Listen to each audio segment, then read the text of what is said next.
Debati mes Elionës dhe Klodit shpërthen në një moment kur tensioni mes tyre kishte kohë që po grumbulloi. Eliona i afrohet Klodit me një gjendje emocionale të rënduar dhe që në fjalët e para duket qartë se ajo është thellësisht e lënduar.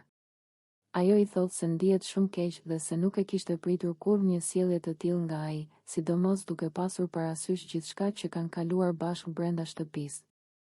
Me zërin që i dridhet, Eliona shprehet se ajo kishte besuar te Klodi dhe se kishte krijuar ndjenja të forta për të. Ajo i thot hapur se e ka dashur Klodin dhe se kjo nuk ka qenë lojë apo diçka e momentit. Sipas saj, afrimiteti, bisedat dhe mënyra si ai ishte sjell me të e kishin bërë të mendonte se mes tyre kishte diçka të veçantë. Për këtë arsye, zhgënjimi që ndjen tani është edhe më i madh. Klodi përpiqet të flasë, por Eliona nuk e lë ta ndërpresë. Ajo vazhdon duke i thënë se sjellja e tij e fundit e ka bërë të ndihet e pavlerë dhe e përdorur. Ajo shprehet se nuk e priste që ai të distancohej kaq ftohtë dhe të sillej sikur asgjë nuk kishte ndodhur mes tyre. Për Elionën, kjo është goditja më e madhe, sepse ajo kishte vendosur besimin dhe ndjenjat e saj te ai. Ajo i thotë se ka kaluar net pa gjumë, duke menduar se ku gaboi dhe pse gjithçka ndryshoi kaq shpejt. Sipas saj, Klodi nuk ishte i sinqert me të dhe i dha shenja që e çuan drejt një ndjenje që tani po e lëndon. Eliona thekson se nuk është e lehtë të pranosh që dikush për të cilin ke ndjenja të forta të sillet sikur nuk ka rëndësi fare.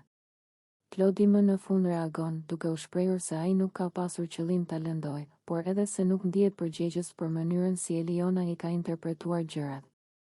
Kjo përgjigje e acaron edhe më shumë Elionën, e cila i thotë se ndjenjat nuk lindin nga asgjëja dhe se ai duhet ta kuptojë se veprimet dhe fjalët e tij kanë pasur ndikim të madh tek ajo.